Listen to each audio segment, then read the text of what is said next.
This Town of Adams Select Board meeting is now in session, Wednesday, August 3rd, 2022. The first item, would the audience please stand and join the Board of Selectmen in the Pledge of Allegiance? I pledge allegiance to the flag of the United States of America and to the republic for which it stands, one nation, under God, indivisible, with liberty and justice for all. Thank you.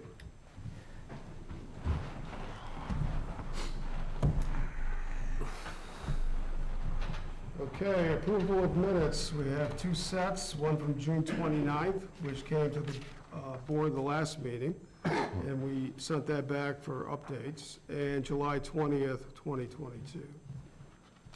What is the board's pleasure? Mr. Chairman, I'll go ahead and make a motion to approve the meeting minutes for June 29th, 2022 as presented. Motion by Christine, do we have a second? I'll second. Second by Rick, any discussion? Yes, I'd just like to make some corrections if I could, please. Take a look. Yep. Did you just name the page? Yeah, it's just the first page. There was others, but the name Mendel is not Mendler. It should have been Mendel. Okay. And also, it said that the property in disrepair for the convenience store, it isn't the convenience store because that's been demolished and gone, so it probably should have been worded as adjacent apartment. What was those words stated? Okay, she was specifically upset, and that was Miss Mendel, about the multiple cars that were on the property in the state of disrepair of the convenience store, which has been torn down, so it would have to be the disrepair of the adjacent apartment. That's what I would word it. Perhaps it could be worded differently.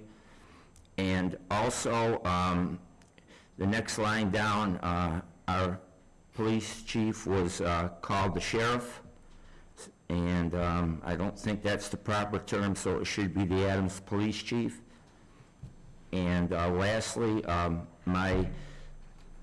at the bottom where Novak asked for clarification on whether the town needed to repair the area and asked for town staff to look into the matter.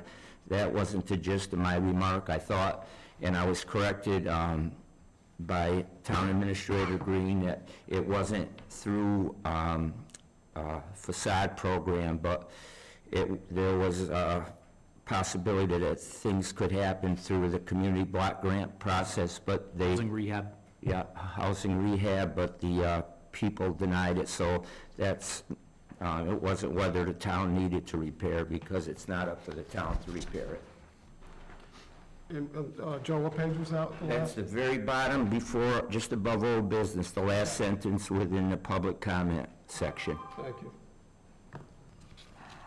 Okay, do we have a motion to amend the original motion to include member Joe Novak's updates? So moved. Motion by Christine, do we have a second? I'll second. Second by Rick. Any discussion on the updates Joe has recommended? Hearing none, all those in favor say aye. Aye. Aye. Opposed? None unanimous? I abstained. And I was not Howard's here. abstained. I was not here. Now back to the original motion. Any further discussion? Hearing none, all those in favor say aye. Aye. Opposed? Any abstentions? Howard abstains from this vote. Okay?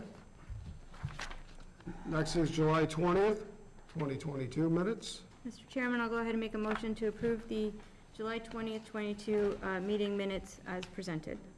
Motion by Christine, do we have a second? I'll second. Second by Rick.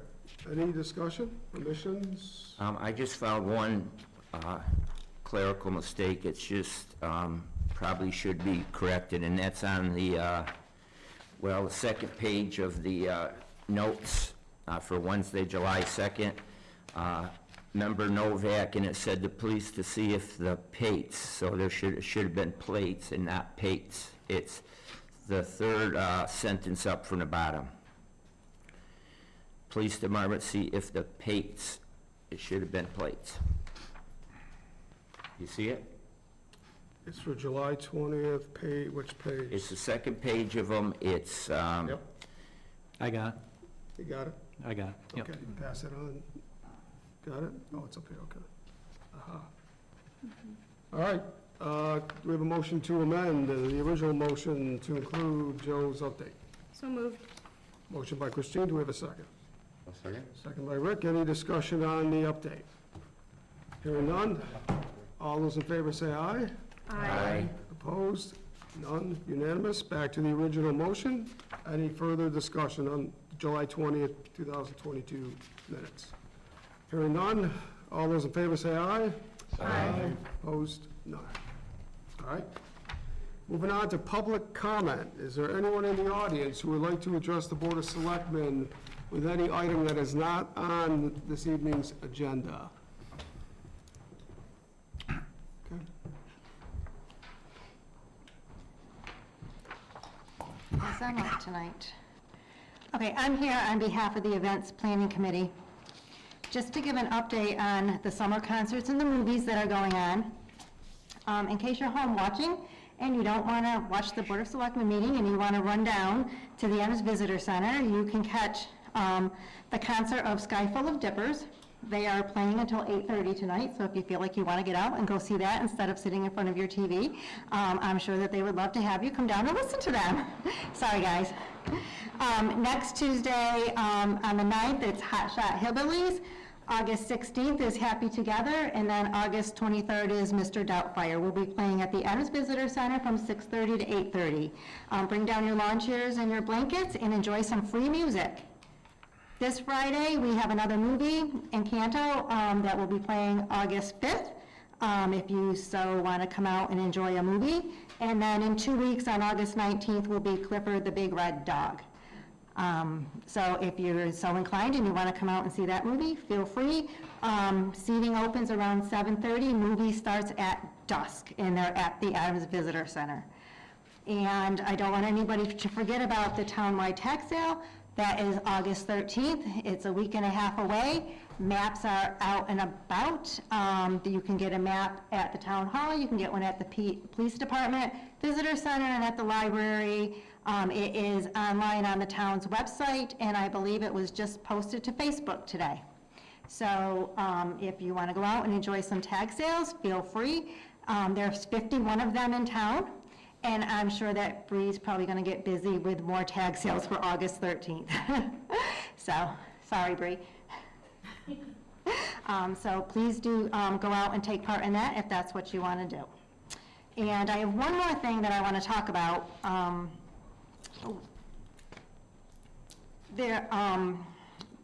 A community roundtable has been, there's been meetings with the community roundtable, which is made up of a bunch of groups within Adams, the Lions Club, Pro Adams, Adams Events Committee. I know that Chairman Duval has sat in on a couple. I know that Vice Chair Hoyt has sat in on a few, town administrators sat in on a few, and there's quite a few other organizations in town. The Lions Club sits in on them. It's just bringing all of our community groups together into one place and seeing what everybody's doing and seeing how we can collaborate with each other. That's the most important thing about all of this. But one of the things that has come out of that, those meetings and all those discussions is a new brochure that's been created, Living in Adams, A Guide to Our Community. And it is all about our community. It gives all of our town government how to get a building permit, health inspections, all about elections, your tax assessments, all things that have to do with the town, on top of the schools, the churches. A lot of other great information is included in this brochure. And it was thought that we would provide these to our real estate agencies here in town so that when someone purchases a new home, they'll be given one of these guides, and it'll give them all of the resources that they can access here in the town. So these have gone, they're in the process, if they haven't already made it to all of our real estate agencies to be given out. We do have a stack of them left over. There are some at the visitor center, and what we plan to do also is to send them out to, on top of the real estate agencies doing it, we're also going to send them out to new homeowners in town, to just give them their guide to Adams, living in Adams, and what we can offer. So I just wanted to bring that forward. Carol Cushnet can't be here. She's over at the concert taking care of that tonight.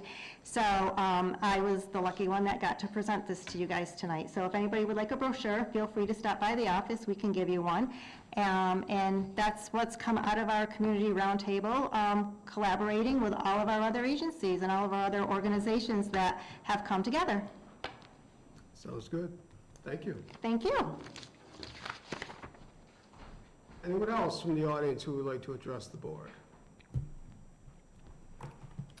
Okay, seeing none, we'll move on to old business. Update on property concerns at the corner of Hoosick Street and Summer Street. Building Commissioner Jerry Garner and Chief Kelly, Adams Police Department. Jay, did you want to give a summary? Commissioner Garner's here and Chief Kelly's here. They can give you a brief update on what the issues were that Lisa had brought up, Ms. Mindel had brought up last time regarding the status of the vehicles that have been moved over to the neighbor's property.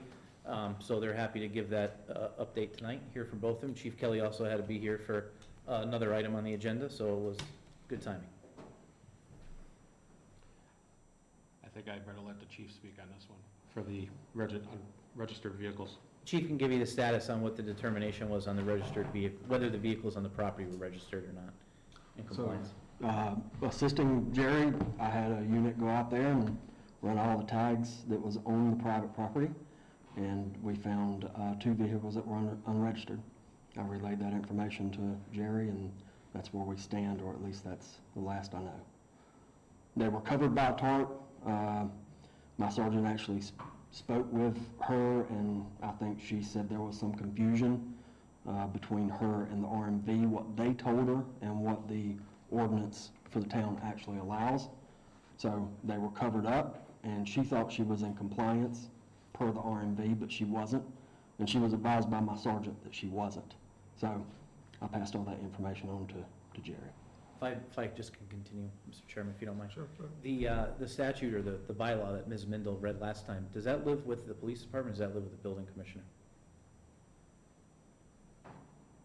That's with me. That's with you. So That's with me for the one unregistered vehicle. right, so Ms. Mindel's concern was whether or not the number of vehicles on the property were in compliance with that or not. So based on the chief's information, Mr. Garner, what's the status of the vehicles at this time? Is there anything that the town can do because of those vehicles, or are they in compliance? They're not in compliance because they have 2 unregistered vehicles. They have to register the other vehicle. But I noticed that Fran and Michelle Byros came in, so maybe they can answer for the secondary vehicle. That'd be up to Chairman. I just wanted to clarify what the jurisdiction was of the Okay, bylaw. so for the current situation, there were some vehicles removed, right, that weren't registered. And now we're down to 2 in question. There's others that have been registered that are on the property, right? Correct. So one is they're going to work it through and get that registered. Is that the next step for one of the 2? 'Cause They have to register one of the 2. But I don't know if they've registered it yet. So why do they have to? So I understand the bylaw and the law. They have to register it because our zoning bylaw says they can only have 1 unregistered vehicle on the property. As long as the rest of the vehicles are registered, they can keep them on the property. Okay. So it's either registered or they get it off the property. Right. Okay, that would leave us 1. Now, the question that we discussed last meeting was that they weren't inspected. So what does that mean in regards to bylaw or law? The inspection part of it has no bearing on it. Correct. So if you had some land, you could have, for example, 10 registered vehicles, and you could park them on your land because they're registered. And my ordinance have 1 that is And you unregistered. could As have- long- That's, yeah. But not all over your land. They Right. should be in your driveway. There are families here that have 6 vehicles in their driveway because they have children that have vehicles. Right. So there's 6 vehicles that are registered in their driveway, and then you'll see 1 unregistered vehicle on the property as well. So this is not an uncommon thing in the town, or anywhere. Any questions from the board in regards to the situation of the vehicles, and we could hear from the owners? Any questions right now? Okay, thank you, gentlemen. All right, thank you. Don't go too far. Would anyone else like to speak to this issue?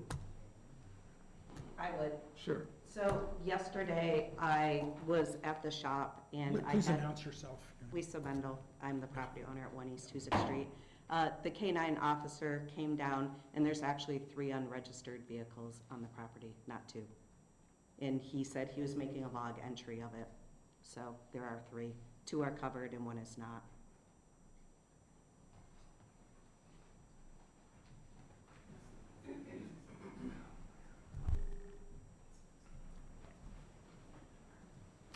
Michelle Byros. We do have one that's on its way out, and we have the other 2 that are covered.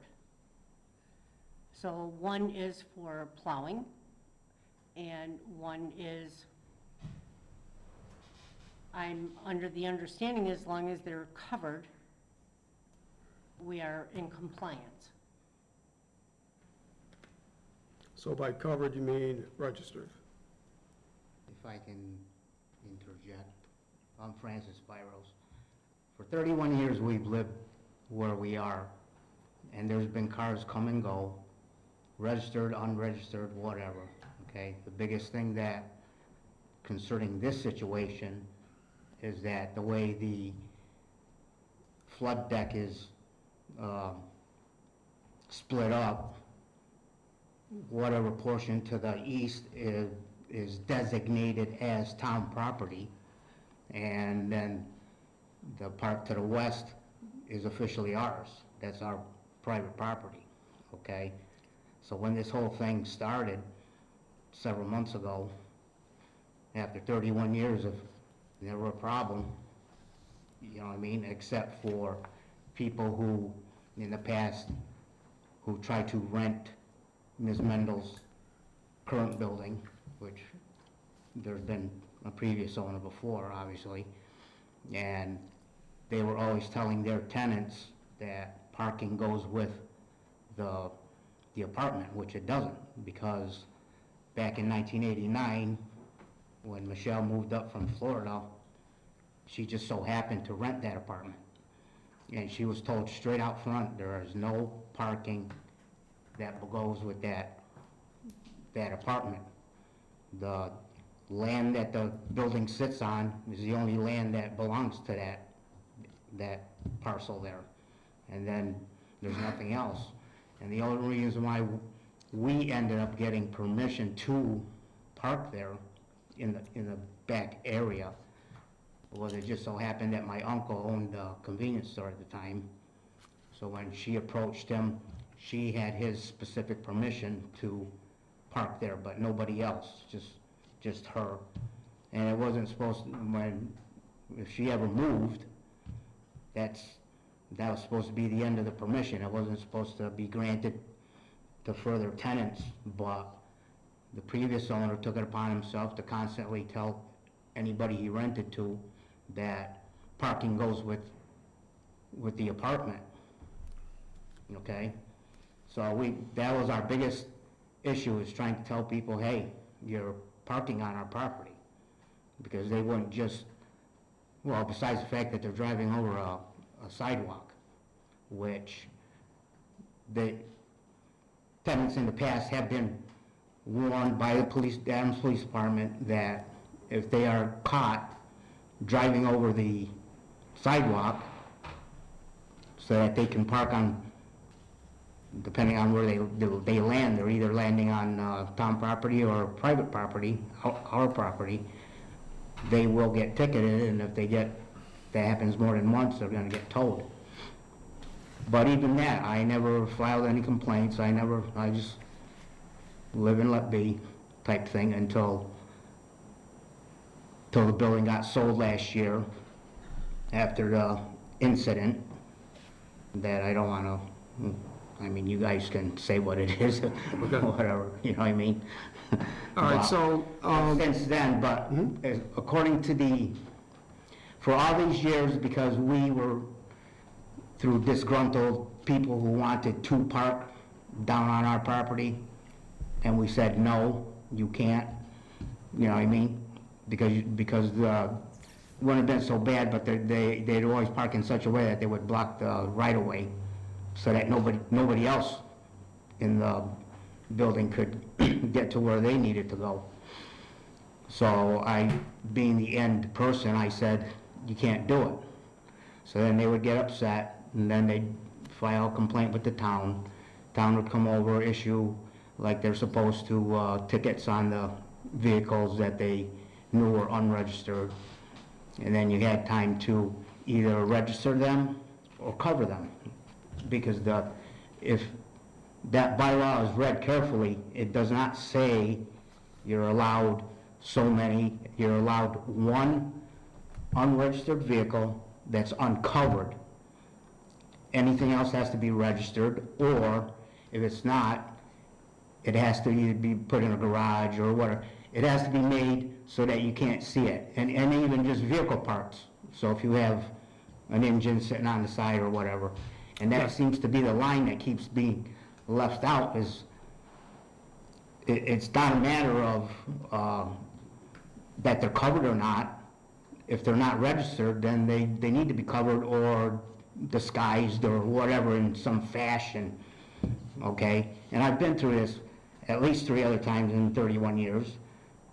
Covered them until the covers got shredded by the cats, which is a whole other issue. And, but when I covered them, the problem was solved. And I said, am I in compliance? Yes, you are. Okay, you got your registered vehicles and the unregistered ones are covered. That satisfies, and I always had one that was uncovered. Okay, so, That satisfies so now why this is so different all of a sudden, that you only allowed one and this and that. I read it again, and we've checked with several people that have gone through the same thing in this town, and they told us the same thing. They said, no, if they're not registered, they gotta be covered or sheltered, or, like I said, you could put up a portable garage, if you have a garage, however, just so that they're out of sight. That's the ruling of it, that the abutting neighbor cannot see the vehicle, which, to that extent also, Ms. Mendo is not an abutting neighbor. Technically, the town is, because of that parcel of land. She abuts the town of Adams,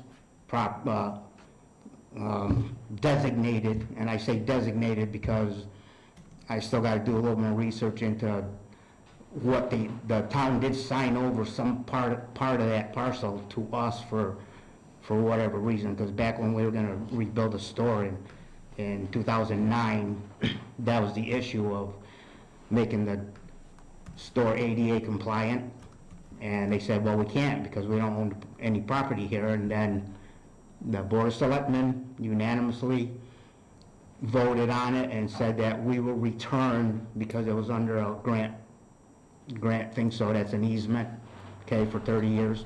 And they said, we will all agree, so go back to 2009, I would imagine, probably November 2009, around that area. You should be able to find it in the paperwork that the Board of Selectmen voted to return the land back to us before the end of the 30-year required, whatever you want to call it, you know what I mean, for, okay? I think we gotta move on, and There's a lot to the whole story, Yeah. That's the problem. There's a lot. and we don't have that, we don't have the Right. documentation in front of us. But the short and sweet of it is, in 2020, the store was torn down. Yeah, A month later, that's when the COVID thing came, and nobody was supposed to be working on nothing outdoors unless it was mandatory or necessary or whatever. So we couldn't work on that, and then unfortunately, when they started easing up the rules on that toward the end of the year, my mother required help, which I did from 2020, 2021, and until she passed away earlier this year in February. And since she passed away, now I got free time because I was the daytime helper. okay, And we've been working on everything. Okay, sorry to hear about you. So the biggest thing is, it's not like we're working on nothing, not working on anything. 2517. Fighting against anybody. Okay, so, we'll see what the bylaw has to say, right? What number is it? 12517. It's a touchscreen, sorry. Okay, 125-17, unregistered motor vehicles. No person shall permit more than one unregistered motor vehicle or major part or portion of a motor vehicle to remain for more than 30 consecutive days on premises owned, occupied, or controlled by him if the vehicle or parts are within view from any public way or abutting property, unless the vehicle is regularly operated on the premises or unless the premises are duly licensed under the provisions of Mass General Law 140-58, Yeah. chapters 58, 59. Okay, so then there's a B to it, so I'll just read that. The building inspector shall ticket any vehicle in violation of this section. The violators shall have a period of 14 days from notification in which to remove the vehicle. Any person or entity who or which violates this section shall be subject to a fine of $50. Each day of violation shall be a separate and distinct offense. In the event of violation, the building inspector may give to the offender a written notice to either appear before the clerk of the district court at any time during the office hours, not later than 21 days after the date of such notice, or mail the stipulated penalty to said clerk as provided under MGL Chapter 40, Section 21D. So we go back to A, right? It's very clear to me, if you read A, that's all we're concerned about right now, right? So let the chair speak, and then I'll give you the opportunity. Sorry. No problem. So again, touch screen things, there we go. No person shall permit more than one unregistered motor vehicle or motor part or portion of a motor vehicle to remain for more than 30 consecutive days on a premise owned, occupied, or controlled by him if the vehicle or the parts are within view of any public way or abutting property. Okay, unless the vehicle is regularly operated. That's all it says, right? Those are the words. The two key words that keep getting overlooked, which that's what I was explained to in Well- previous situations, was in view. Right. So I go, well, what does that mean? And I was told to just cover them up with a tarp or, well, this time we got car covers, but cover them up, they will be out of view, and that will satisfy that situation. And that's what I've done in the past, and it was approved. But it says, okay. So either previous whoever in charge was misreading it or misunderstanding it or whatever, but I don't see how it could happen 3 times and not have a Chairman, problem.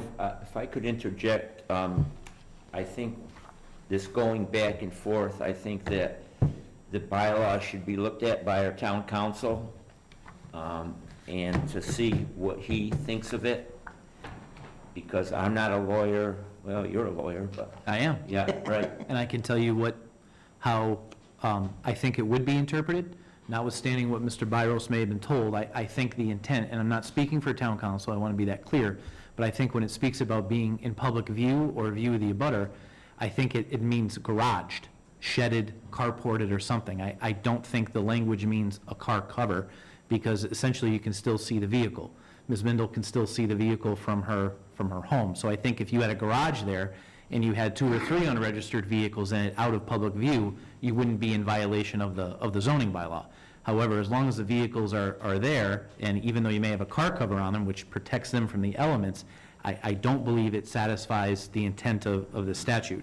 I think Mr. Novak's correct in the sense that it would be nice to have town council look at it, and perhaps Mr. Gardner, in his previous experience of enforcing zoning regulations, I would believe that's the general intent of that provision.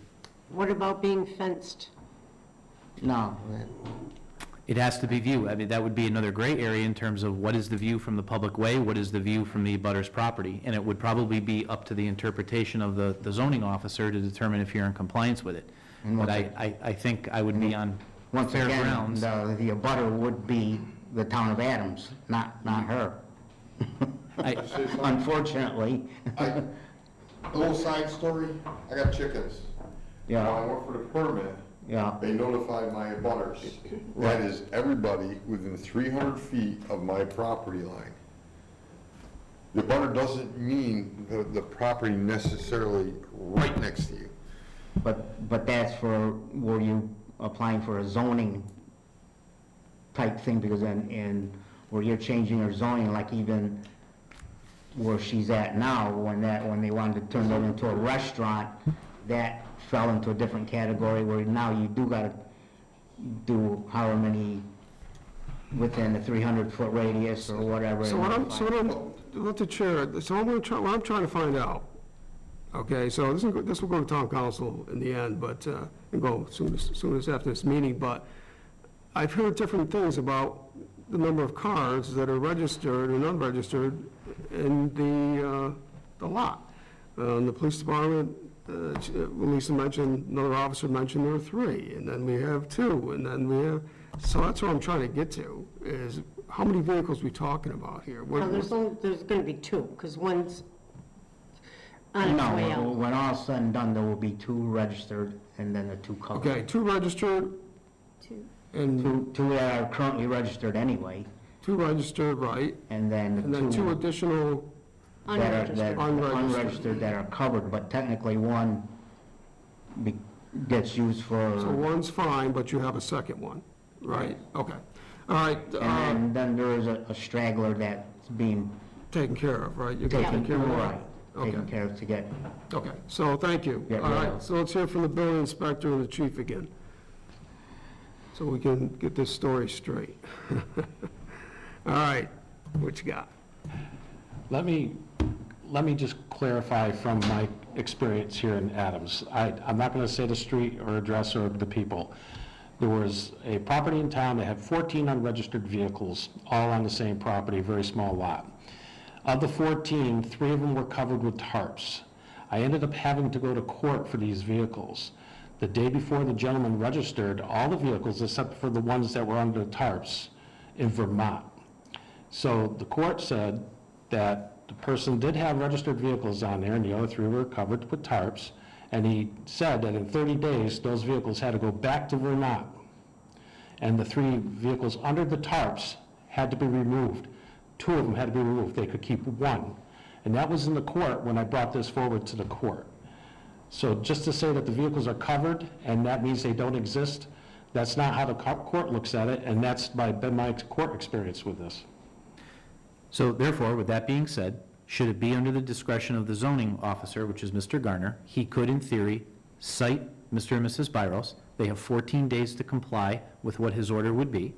They also have the right, at that point, to appeal it to the district court. The provisions are provided for in the zoning ordinance. And then if Mr. Byros feels strongly that that is how the bylaw should be interpreted, he can do that in a courtroom. That's the mechanical way of doing it, short of simply the zoning officer working with the property owners to try to bring it in compliance to address a neighborhood issue. But that would be the final interpretation. Ed would probably, Attorney St. John, would probably have the same conversation that we're having, and would say that the way to test that is for Mr. Garner to, as zoning officer, to issue the citations. And a court would interpret whether Mr. Garner is correct, i.e. the town, or if Mr. and Mrs. Byros, their interpretation would be correct. So my intention is that I've tried to work with the Byroses, and it's, obviously, this isn't being resolved.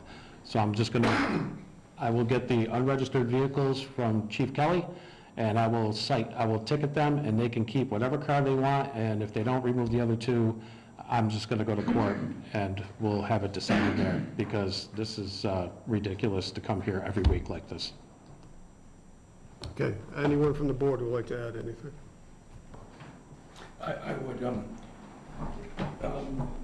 this property, this is a general statement, this property is an eyesore. The town, and that's a very public view, so Jerry, whatever needs to be done to enforce the zoning code, you have the board's 100% support. Okay? We're not going to single anybody out, but we're going to enforce the building code. Okay? And I think it's clear the intent is not to be seen by abutters. Okay, thank you. Okay, so this is a day-to-day operation which town administrator oversees. We've taken this as far as we can go. So the town administrator will have the oversight with the building inspector through Attorney St. John to take care of this and solve it, one way or the other. Mr. Garner will alert Mr. St. John what action he's taking, prepare for whatever appeal process need be. I'm pretty sure in the citation process, the appeal process is also provided to the property owner. Right. If I remember correctly. Yes, it's on the tickets. Thank you. Okay, thank you. Thank you.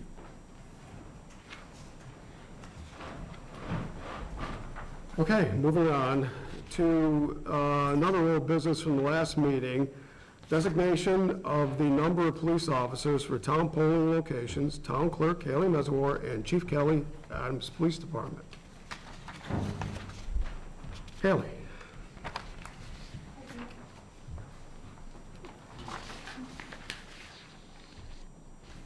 Okay, so we're back before you regarding a police officer at our polling location.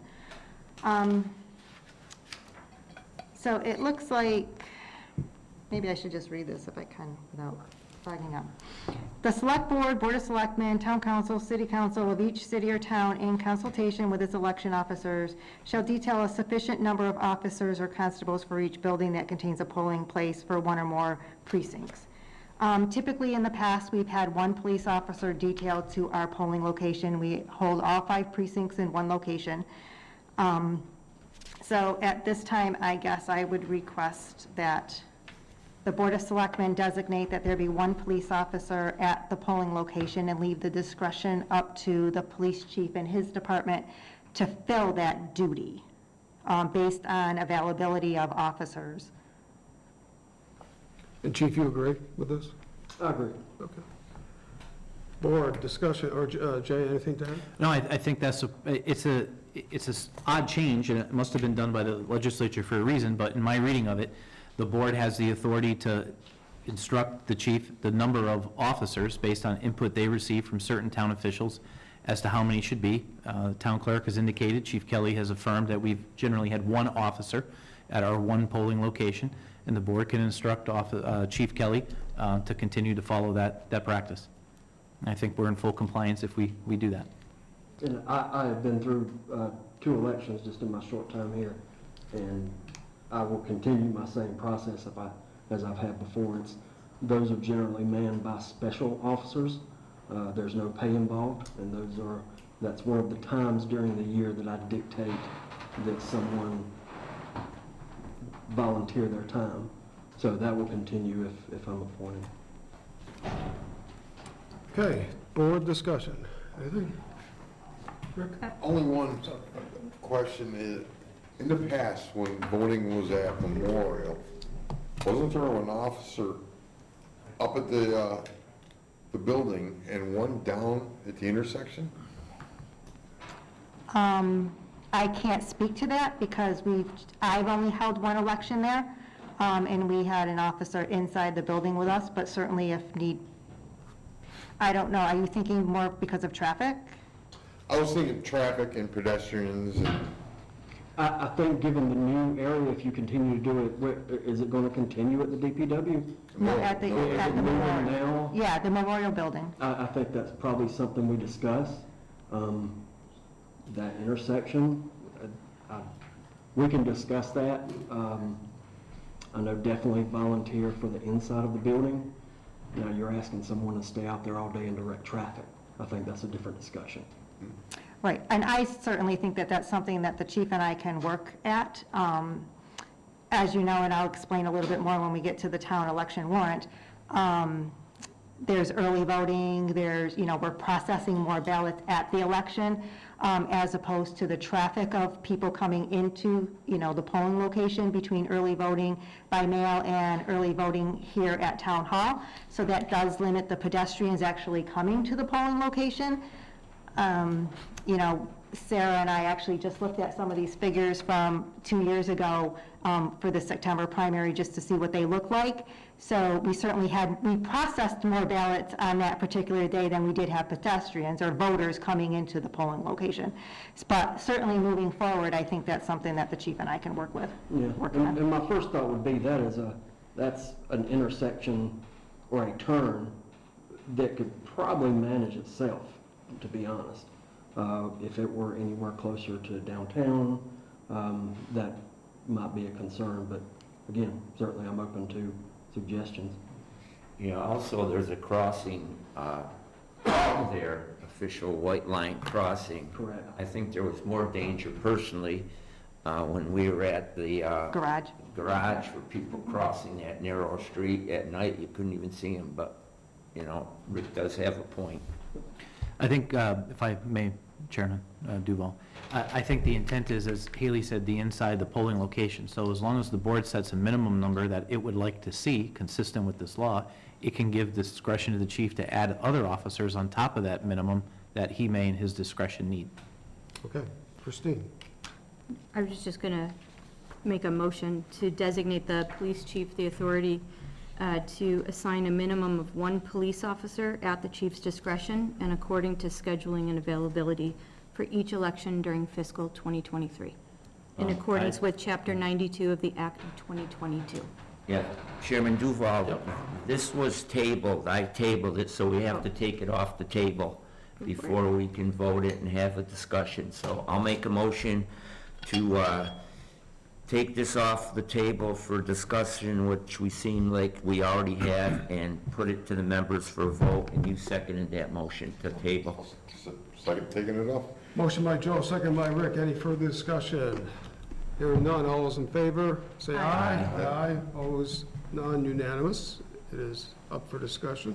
Did you want to make a motion? I will make a motion to designate the police chief the authority to assign a minimum of 1 police officer at the chief's discretion and according to scheduling and availability for each election during fiscal 2023 in accordance with Chapter 92 of the Act of 2022.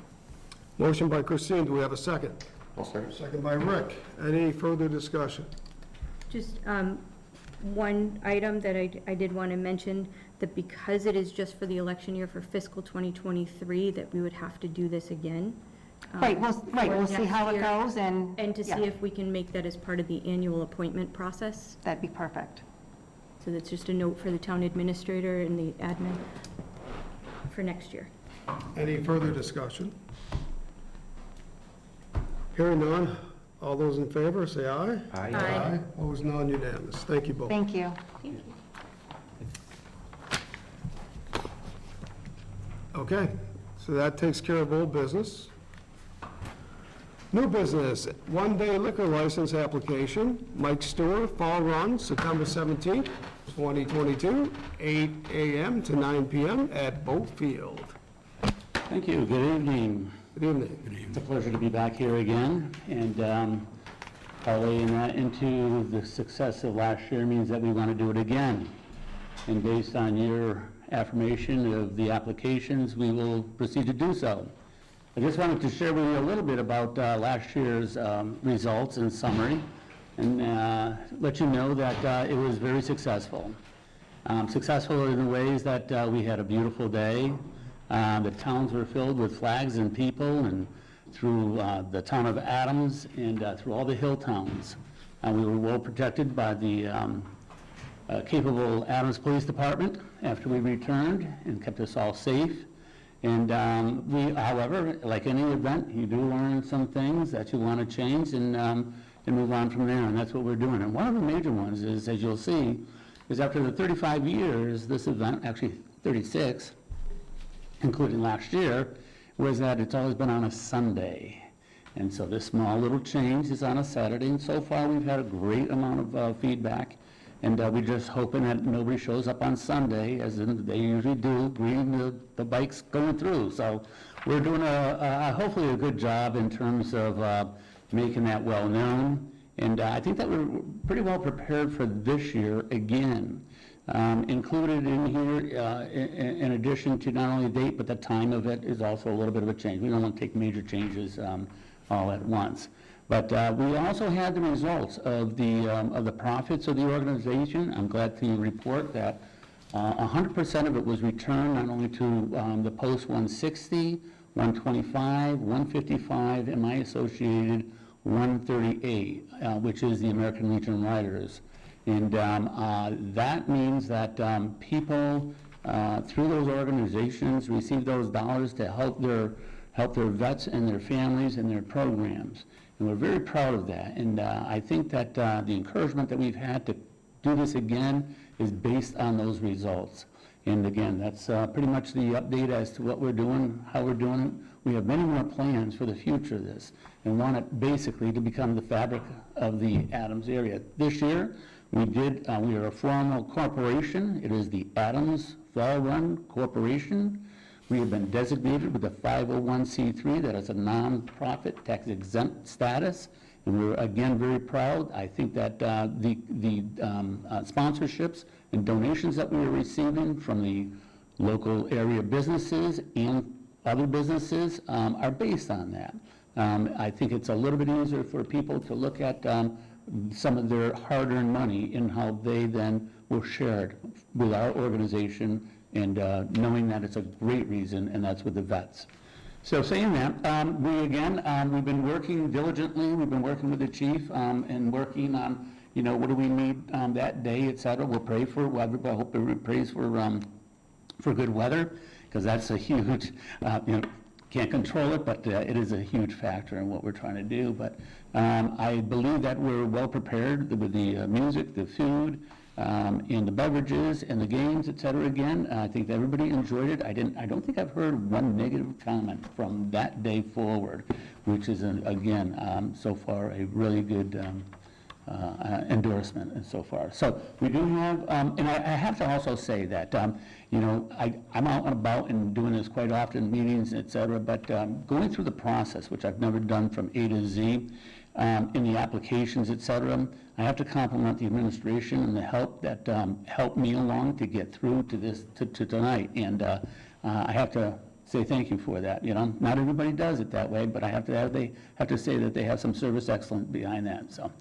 thank you. That's great to hear, thank you. Yeah. Christine, anything on the license? Nope, I did want to point out that it was reviewed by town council, and town council was okay with the paperwork moving forward for today.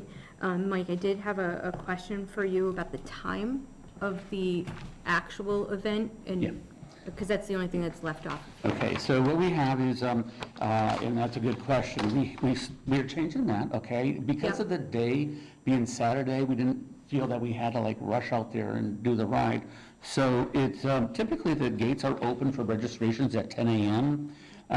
The opening ceremony, which is the blessing of the bikes and various veteran type programs that they put on, et cetera, Pledge of Allegiance, et cetera. We have kickstands up at 1 o'clock. We refer to it kickstands up, okay? That's when we actually leave the field on our bikes onto our ride in the route, okay?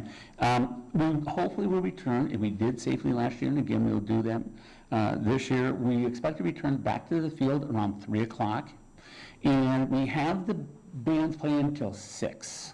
Okay, so, and once the bands are done, and it depends upon whether or not, the weather, et cetera, and I would expect that the field would be cleared by 6:15, 6:30, because, everybody wants to go home, quite frankly, but, so we expect around 6:15, yes, go ahead. Alcohol service, Yes. it would be what time to what time? Okay, so alcohol service will probably begin, and that hasn't really been established, but I can do that here. Okay. So I'm expecting by the time that we get back around 3 o'clock till 6-ish, a Okay. little, yeah. So it's not before, it's No, when everybody no, returns? no, Yep, God that's forbid. what I No, we wanted don't want to anybody know. going out on the bikes, So that when you get Yeah. your paperwork, that it would be clear. Yes, okay, yeah. And everybody who's serving is tips certified, we have that. absolutely. And yes. what time are they gonna set up? So we have riders coming in the day before. We For the alcohol? for the alcohol, the actual truck will be there as it has typically been the night before. Okay, And then the next day, then that distributor, again, has the safety of it along whatever his requirements are. And then the next day, they set it up themselves during the morning so that it's prepared for when people return around the 2:30, 3 o'clock hour.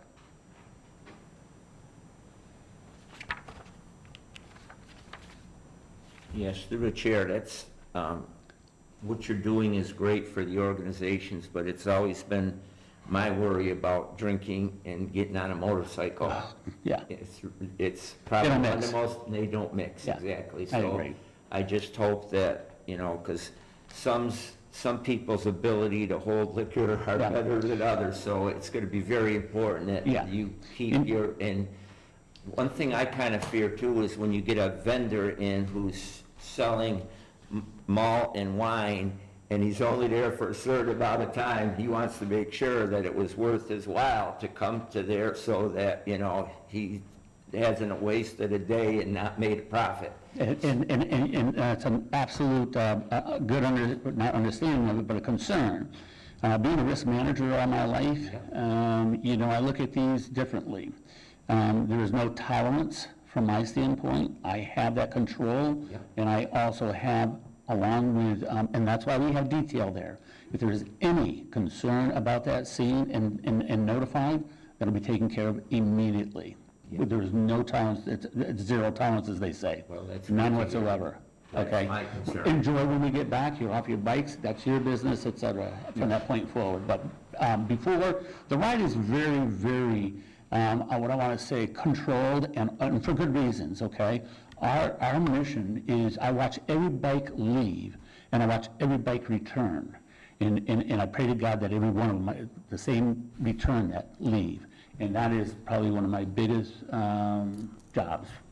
Yeah, because I know in Yeah. some runs, people just go a distance and they'll cut off and go to their home and. You know, we can't, we had some, those are some of the things that we learned from last year's ride, okay? We did have a group peel off, and, you know, that happens. This year, we've already established ways within the American Legion Riders on how to better handle that. And I'm having 4 flags, 4 feet tall, that we're putting on the backs of bikes that will be staggered through the group. So, and people don't know, it's like the Pied Piper. If one goes off, the rest of the group thinks that's where they're supposed to go, and it's not. So eventually, so what we've done is we're going to attach these flags, and it's follow the flag. I'm going to stagger my riders throughout that group. So instead of following the bikes, follow the flag, and those guys know where to go. Well, you certainly sound like you're prepared, and I know that you're. We're trying to dedicated prevent what that. you do, so I have no problem. That was always my concern with a motorcycle and alcohol. Yeah, thank you very kindly, appreciate that. Yes. You also indicate that the APD will have officers on site during the event? Oh, yes, we have detail there. We have a detail right Absolutely. on site. Okay. And it was a very good controlled group last year. I don't think that there were any incidences whatsoever. Good. And so we want to repeat. Okay. Anyone else? Okay, do we have a motion? I'll make a motion to approve the one-day liquor license for Adams Fall Run Corporation for Saturday, September 17th, 2022, 2 to 6 p.m. to be held at Adams Agricultural Field or Bowfield. Okay, we have a motion by Christine. Do we have a second? I'll second. Second by Rick. Any discussion? I just had one thing on the certification of completion that was given by the Commonwealth. It designates the person, Nicholas David, which, isn't it David Nicholas? He transposed his name on the certificate. but Okay, yeah. he transposed it, But, okay. yep. So the crowd manager certificate is required for any groups over 150 in this trip that. I just saw that the name wasn't properly put. Yep. Any other discussion? Hearing none, all those in favor say aye. Aye. Opposed, none, unanimous. Thank you and good luck. Thank you, have a good evening. Next, under new business, we have a one-day liquor license application. Father Paul Normal, St. John Paul II Parish Polish Festival, September 11th, 2022, Polanka Grounds. May I just interject It's quickly? Norman. Yeah, it's Norman. The last name is Norman, not Normal. Oh, Paul Normal, okay. Norman, yeah. Thank you. Hi, so my name is Rachel Tomkowitz. I'm here representing the church.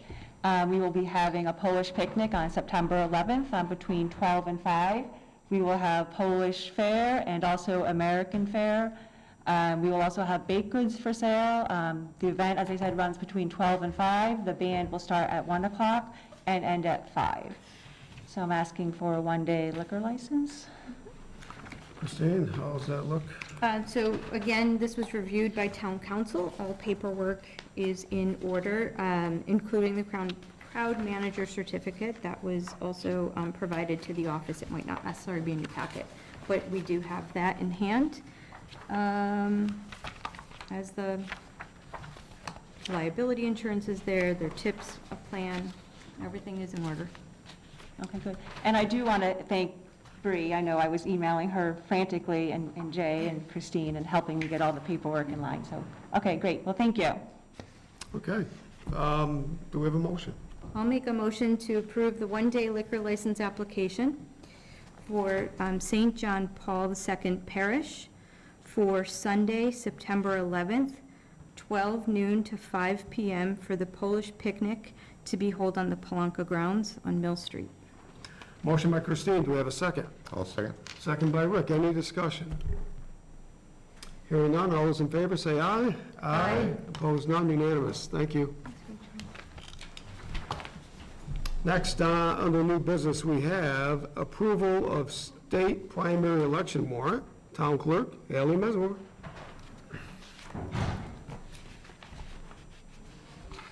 Okay, before you tonight, you have your 22 state primary election warrant that needs to be signed, if you so choose. It does need to be posted 7 days prior to the election. It includes all the races that'll be on the ballots. We have 2 ballots this year. We have a Democrat ballot and a Republican ballot. Governor, Lieutenant Governor, Attorney General, Secretary of State, Treasurer, Auditor, Representative in Congress, Counselor, Senator in General Court, Representative in General Court, District Attorney, and Sheriff. All those races will be on those ballots for September 6th. Okay. Discussion from the board.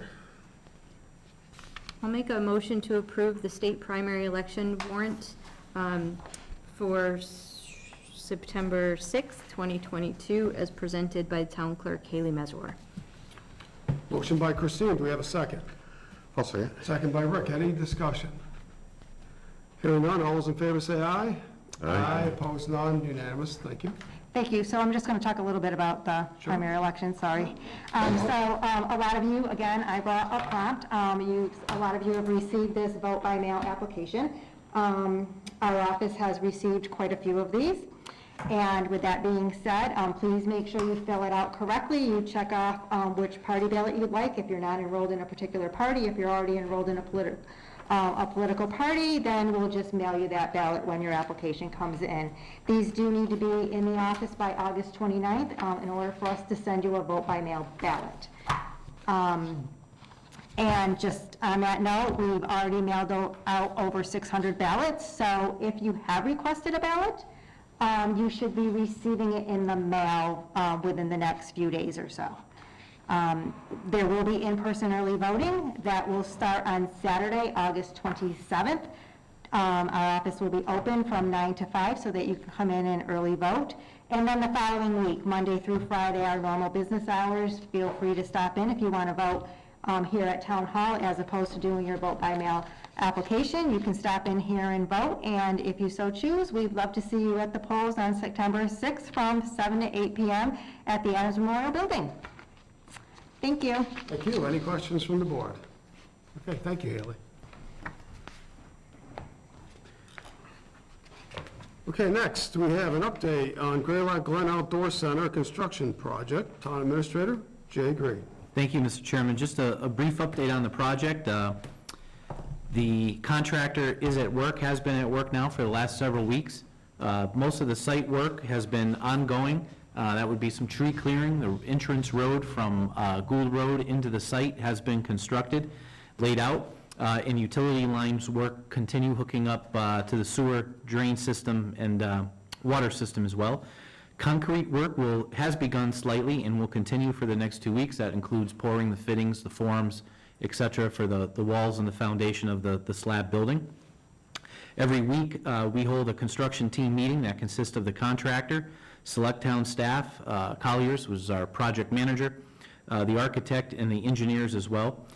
It's important for people to know who are using the Glen walking trails, particularly the gravel trail, that there are periodic disruptions to that as the site work is beginning to encroach slightly in that area. It's not always closed. However, there's essentially supervisors, construction supervisors working in that area to alert walkers that there is some construction going. The second component to all of this is really the water work. As everyone knows, we had received a grant through the Department of Commerce to fund that work. I had a conference call this week with our engineering team. They're getting close to finalizing those documents and get ready to bid the project out. We're also working on a memorandum of understanding with the Water District that has to be put into place first in order to provide water to the project site, and then that will be followed by a DEP permit. Department of Environmental Protection regulates, for those that don't know, drinking water, and we'll be filing, our engineers will be filing for what's called a consecutive water permit. So all of that stuff is ongoing and continuing. And then lastly, we have Donna, Amon, myself, and our general counsel for Greylock Glen, Attorney Sabin, working on RFPs, requests for proposals for the cafe operator, as well as for the campground. And we anticipate, if we stay on track and can get this done, both of those will probably be issued sometime by the end of August. So there's a lot of work going on with it. If people drive up there, they can see it. Please stay away from the construction site for safety, but work is ongoing. And we'll hopefully stay on track for an opening sometime in fall of '23. We had been attempting to do a groundbreaking ceremony in inviting the governor as well as Congressman Neal.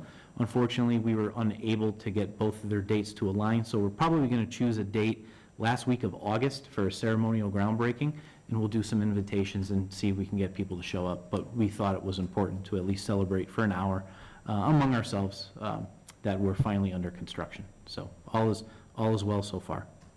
Okay, thank you. Any questions from the board? We all good? Thanks for the update. Thank you for the update. If the board would like town administrator to provide any other updates, please send that to myself and the town administrator, and we'll look to get it on a future agenda. Next, we have, under new business still, ratification of Code Enforcement Officer Sarah LaSure, and I asked the Vice Chair to please read that for me. Okay.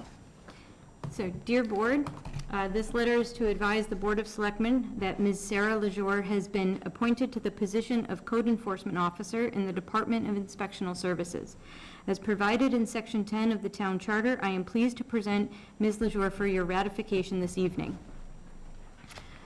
Ms. LaJour's qualifications for this position are excellent, as she has already shown a high level of capability in her capacity as the administrative assistant to the town clerk.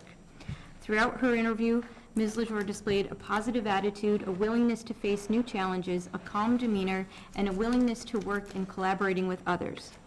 Ms. LaJour's positive qualities are not only hard to overlook, but are sure to be a valuable asset to the community while working with our businesses and constituents. Based on Ms. LaJour's education and professional background, make me feel confident that she will excel in this role and that she will be able to learn the material necessary to be an effective code enforcement officer. While her services will be missed in the town clerk's office, we look forward to getting her in the field and adding her to the inspectional services team. Once ratified, Ms. LaJour will begin her employment on or about August 15th at grade 9, step 3, which is $26.15 per hour. Respectfully submitted, J.R. Green, Town Administrator. Thank you. Jay, anything you'd like to add? Just this is a critical position for the town. It was vacated by our previous code enforcement officer a couple months ago, and we advertised for the position. We did not receive a tremendous number of applicants. In fact, there was only one other applicant other than Sarah. However, Sarah has reached out to myself on a few occasions saying that she enjoys municipal, I'm going to speak for you, Sarah, sorry. She enjoys municipal work. She's enjoyed what she's learned in the town clerk's office, and really is looking for an additional challenge within municipal government. Really unbeknownst to us, Sarah had an interesting career, long career frankly, 25 years with Berkshire Gas, where she was out in the field, understood Massachusetts regulations, she understood workplace safety. So Jerry and I and Crystal Wojcik spoke, and we encouraged her to apply for the position. Took her a little time, but she did. And we interviewed her this past week. Dr. Rhodes sat in on the interview, chairman of the Board of Health. And we had to talk to Haley and make sure that she was okay losing her admin assistant, but Haley's been supportive, obviously, of Sarah growing. So I think this is going to be a good fit. I know Jerry's blood pressure will drop a little bit, being able to have somebody, but Sarah really has a positive outlook. She's positive about the town of Adams. And in the interview, she understood the distinction between the public safety component of code enforcement and also the impact that has on businesses in order to try to open up. So we look forward to bringing Sarah on. I can assure the board that we've talked with Haley about her position to make sure that she has proper coverage for her office, as well as some support for the upcoming election. So we're addressing those concerns as well. Okay, thank you. Sarah, anything you'd like to add, or? Yes, just that I'm eager and excited to move forward in a different aspect of municipal government. Can't thank Haley enough. I wouldn't be here if it wasn't for her, and I'm sure I will look to her in time ahead for her guidance. She's been wonderful, so thank you. Okay. Any comments from the board? Yeah, I'd like to say, good for you. I did talk to Jerry Gardner today about the position because it's a specialized position and decisions you make have repercussions. And Jerry assured me, and Jerry's word is good to me, that he's going to take you under his wing and help you along because there's a lot to learn in code enforcement. There's a real lot of things that isn't something that you can just say, because I just felt that what was presented by Jay was kind of vague. You know, it's good that you're happy to do this, you're happy to do that, but, you know, it becomes more than just being happy to do it and willing to do it. You got to know how to do it. And when I talked to Jerry, I felt confident after I left that he thought you could do it. So I'm happy to hear that, because it's a very important job, but it's crucial that things are done properly for code enforcement. I agree, Joe. Okay, thank you, Sarah. Anything else? I would just like to go ahead and make a motion to ratify the appointment of Sarah LaJour as the Code Enforcement Officer in the Department of Inspectional Services at a grade 9, step 3 level of $26.15 an hour. Motion by Christine, do we have a second? I'll second. Second by Rick. Any further discussion? I'm really happy to see you step forward and take on this role. And sorry, Haley, but We're going to find her someone. But it's good for Jerry as well. I think you'll be a nice addition to the inspectional services team. I appreciate that very much. Thank you. Okay, all right. Hearing no further discussion, all those in favor say aye. Aye. Opposed, none, unanimous. Welcome. Thank you so much. Thank you. Okay, next, still under new business, we have ratification of seasonal DPW employee David Shade. And we do have a letter here at the end. To Jay Green, I respectfully request the Board of Selectmen to grant the appointment of David Shade to the position of seasonal laborer. Mr. Shade has expressed interest in working with the Adams DPW and has had previous seasonal experience with other community DPW departments as well as landscaping experience. That is from Timothy Coda, Operations Supervisor. Jay, anything you'd like to add? Normally, we're budgeted for and only bring on 5 seasonals per year. However, due to a temporary vacancy within DPW, Mr. Coda asked if he could onboard one more seasonal to make up for the loss of manpower, so we allowed that. It won't affect the budget. It will affect the amount of time that the seasonals can work or number of hours that they work. Won't change the bottom line. But at least this way here, some of the vegetation control, which frankly we have a lot of, can at least get done. So Mr. Shade was one of a few applications that came in after the initial application process was closed. Mr. Coda did the interview process, and Mr. Shade was the recipient of that. So we'll get him out there working so we can keep up with the growing season. Okay, do we have a motion? I have a question. Oh, sure. What is the rate of pay for seasonal labor? It's 14, I want to say it's 1492.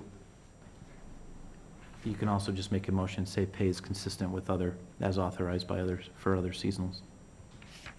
Sorry that that's not in there. We've had, That's okay. Okay, what is the board's pleasure? I'll make a motion to ratify the appointment of David Shade as a seasonal laborer, pay consistent and authorized with the other DPW seasonal laborers.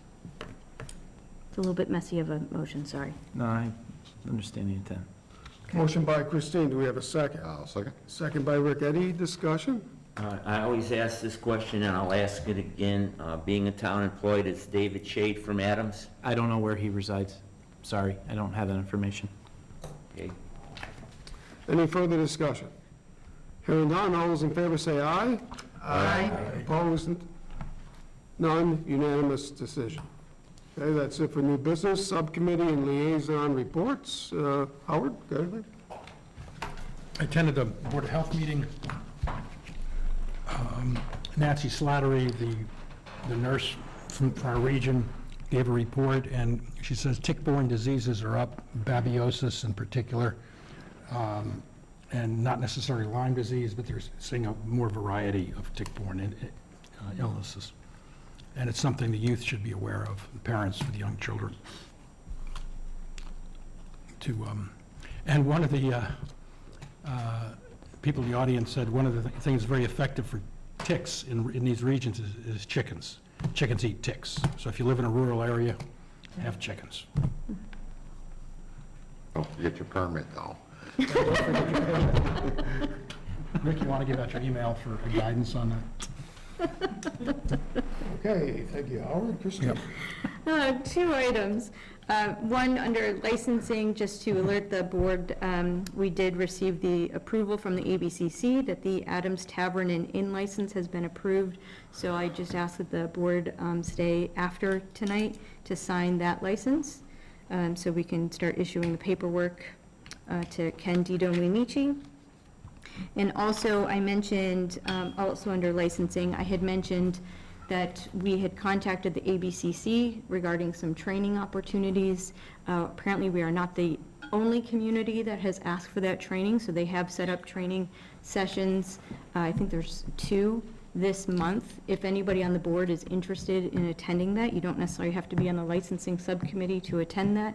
Just contact Bree. She does have the information and can get that for you and get you signed up for the training. It is free. And then the other item I wanted to mention is I represented the town of Adams, I think a week and a half ago at this point, at the Massachusetts Selectmen's Association New Selectmen Training.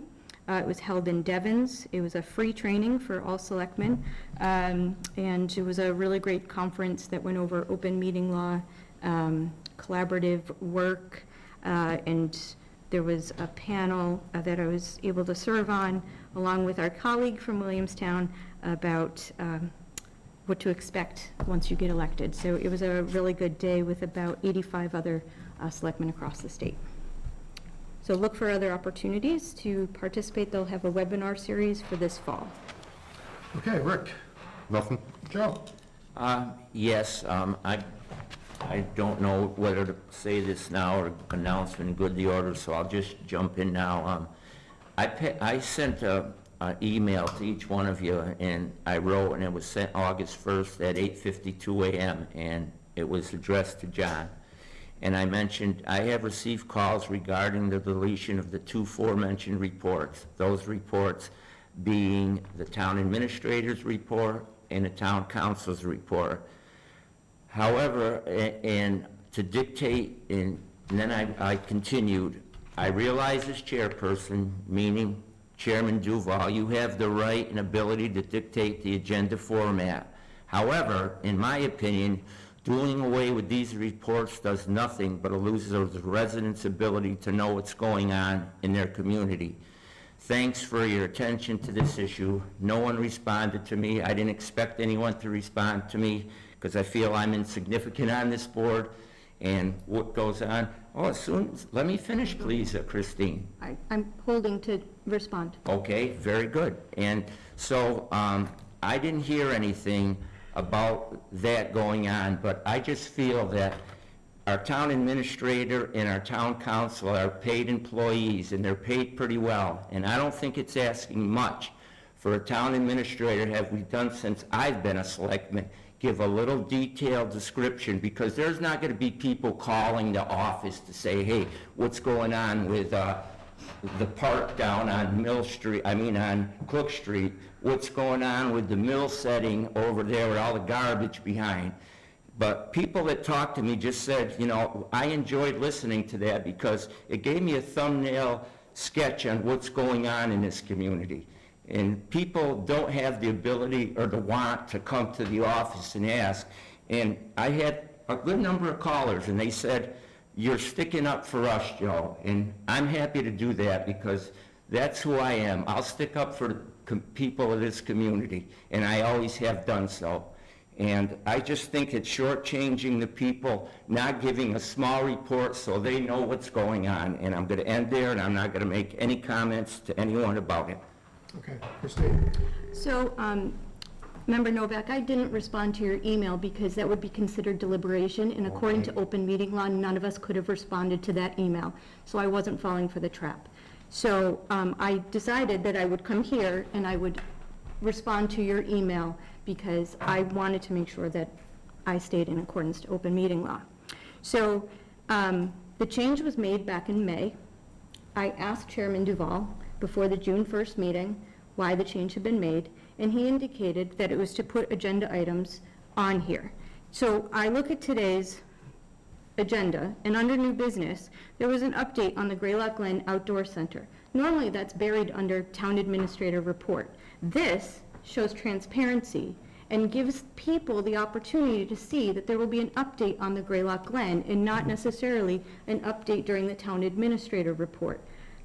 Once that was explained to me, I said, oh, that makes a lot of sense. And town council would report on the licensing things or if there's a legal matter, but those would all be listed out on the agenda, which I do believe is much more transparent. I do believe it's much more in line with open meeting law that those things are now listed instead of the catch-all town administrator report or the town council report.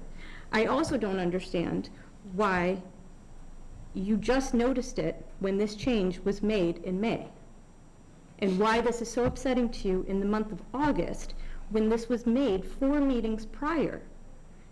I'm going to need to respond to this, Well, I'm Christine, sorry as if soon I as- need, All right. I'm sorry Yeah. that Yeah. you feel slighted or excluded or whatever the words you just used when you just talked about this board, but I will just voice my frustration that you don't come in and pick up a packet, you don't come in before 5 minutes before the meeting, you don't look at the materials, and so I'm sorry that it took you 4 meetings to realize that those were left off of the agenda. That would be my response to your email on Monday. Okay, my response back to you is that you're mistaken, that I just come in and I don't study. Every item on this, I study. Today? And yes, and the problem being is though, Christine, we don't get this stuff until like 1 day before the meeting. Is that correct? We get it electronically, it might not be in paper form, but we do Okay, get it okay, electronically. what was the day that this came out? The agenda? The agenda comes out 48 hours before. 48 hours, right, okay, so I have to be well-versed, and have I come in here? I've come in here, I think, pretty well prepared for most of the meetings when things were on the agenda. I knew about them, because I always look them up. So don't slight me on that, Christine, please, that I don't know what I'm talking about. I do know what I'm talking about when I sit here and feel like I've just, you know, be looked upon differently. And about going into the office, I go into that office, but most of the time I go into the office, I can't see anybody. You're there a lot of times. I mean, I go in and you're sitting next to the secretary and you're there, you know, but I'm going to just stop there. But don't slight me on saying that I don't know what's going on. You may have a point on this. I didn't think about it when I wrote it, but you're right. I know. Yeah, I didn't, I know you're right, Christine. All right, now it's getting a little personal. Okay, yeah, okay, but, All right, so the email you did send out, we couldn't respond, you understand that? well, yeah, I do Okay, now, so- yeah, right, yeah, I do. And I'm glad to see a member like Christine or whoever it may be that's in the office and helping and researching and helping the community, volunteering their time to do that. That's a good select board member, and that happens in many communities. All of us give different amounts of time. And Christine gives a lot of time, and that's appreciated. I give what I work in Pittsfield all day. I give what I can, and so on. Every member is different. And so her being here in the office, I hope you're not slighting that, because that's a good thing for us. When licenses are printed out, it's helping us, and we don't have to pay somebody to do it, so volunteer Just time. my last comment, there's nobody in this town that's done more volunteer work in a lifetime than I have, Mr. Chairman. Well, I'm sure you have, I'm sure, but in regards to the selectmen, Okay, yeah. select board member, as a board member, coming down here and being present and working to help out this community is a good thing, right? That's a good thing, Yeah, right? right, definitely. Okay, and you've come in, it's a good thing. Like I said last meeting, I tried to say last meeting, you've come in recently and you've discussed issues, constituent issues, and that's a really good thing. So, I hope, okay, so that, anyways, and when you come in and there's nobody here, the town administrator, I personally told him, get out of the office, get out to the constituents, get out to the businesses, get out to Boston, get out and get us businesses, get out and get us industry, jobs. That's why hopefully he's not there, and that's what he's doing, so. There's a reason why people aren't at their desks because they're working. I come here myself. So, anyways, all right, so that's the end of subcommittee liaison reports. Announcements in good of the order. Joe, we'll start with you. Yep, I know something that you have been worried about for a long time. The solar panels up the landfill are just filled with weeds completely. And there has to be something in the contract that we signed, whether the town of Adams is responsible for clearing them or the people that are the ones that put them in. We go through And this if every not, year. yeah, right, but if whoever it is should be notified because they're just growing up weeds all up. I mean, they're taking away some of the sun, so we're losing a little bit on something that would help us financially. So they're responsible for the maintenance. We go through this every year. Yep. They are responsible for coming out and doing it. They have to pull a permit from the Department of Agricultural Resources because of the chemical that they use. They have to notify the adjoining properties, particularly the farm across the street, they're using it, and they go out and they do that. Last year, when we gave them notice it needed to be done, they told us they were aware of it and they're in the middle of the permitting process. I want to say they come in late August or early September. But we will check again. This will be Bree's first time. We have that contact information somewhere. We will reach out to them and tell them it needs to be done and see where they are in the process. Okay, and another thing too, I'd like to, well, the chief's not here, I went to the National Night Out, and I enjoyed it because it was something for the kids to do, and the kids need to know the policemen, who they are, so they don't look them as something that's, they're scared of or things, and all the police officers were there, and I think it went very well. The kids had a fun time on all the, and I think that that's what it should be geared for. Another thing too is I've been stopping along some of the new businesses about to open, and I'd just like to comment about Enos' work down at the theater. I mean, she is giving it her all, and I go in and talk to her and speak to her about it, and I went down to see Art down at the growing facility. That man has put millions of dollars into that building. It's amazing what it looks like, and I want to give him kudos for putting his money where his mouth is, because we have a lot of people come in, they're going to do stuff, but their pockets aren't deep. But this guy is, going whole hog, and that's something that I wanted to bring up. And to get back to this stuff that I've mentioned earlier on about not giving reports, but here today we were sitting and you have a board, you meet with round tables to talk to new homeowners and businesses, great, but let's talk to the people of Adams who've lived here their whole life. And you're saying, oh, well, this is the way we gave an update of one thing. I can name about 10 things I'd like to know what's going on in this town about things that have been ongoing. It's like a lot of projects that we've taken on in other communities. It's like tying your shoe. You never get down to tie it because it doesn't ever get that far. So, you know, that's all I have for this part of it. And one other thing, the parcel that we bought at the Greylock Glen, it's got some very interesting tree types on it. And I think that before the year is over, since we own it, it would be good to mow it, to get in there with a mower and mow all of that down. And it'd be nice to up-branch the trees going up, because when you go up, you can look under the canopy and see Mount Greylock. So that's just a thought, and that's all I have, Mr. Chairman. Thank you. In regards to that community roundtable, that's a fully volunteer roundtable of Adams residents, business owners. Ina is one of those members. Yep.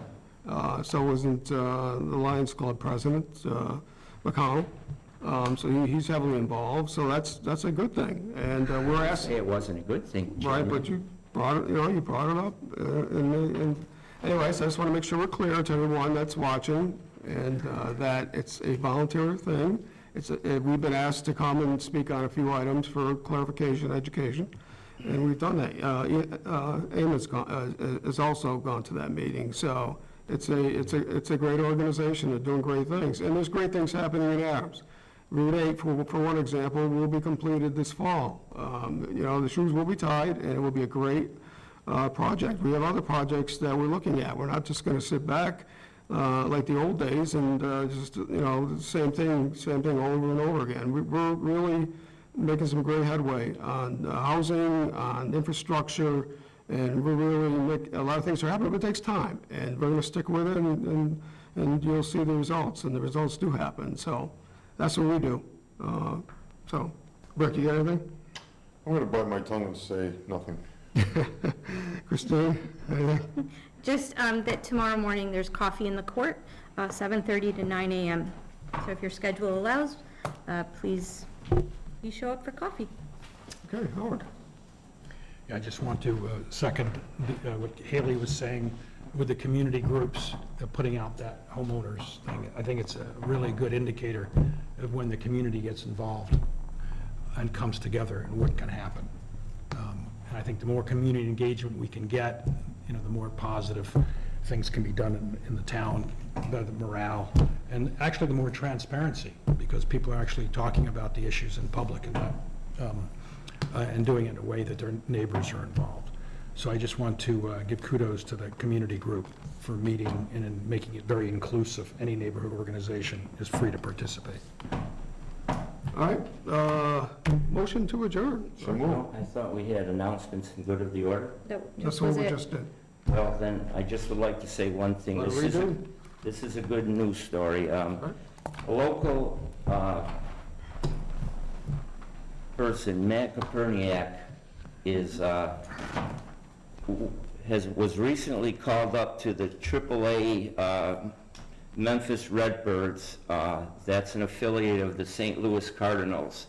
And he was there for a short stint because an outfielder from the Springfield Cardinals, which is AA, was injured, and Matt was called up, and he played 2 games in the AAA, and he batted .667. He had his first game, he was on base 4 times. Of the 4 times he was at bat, he got 2 hits. He was hit by a pitch, and he walked, and he scored a run.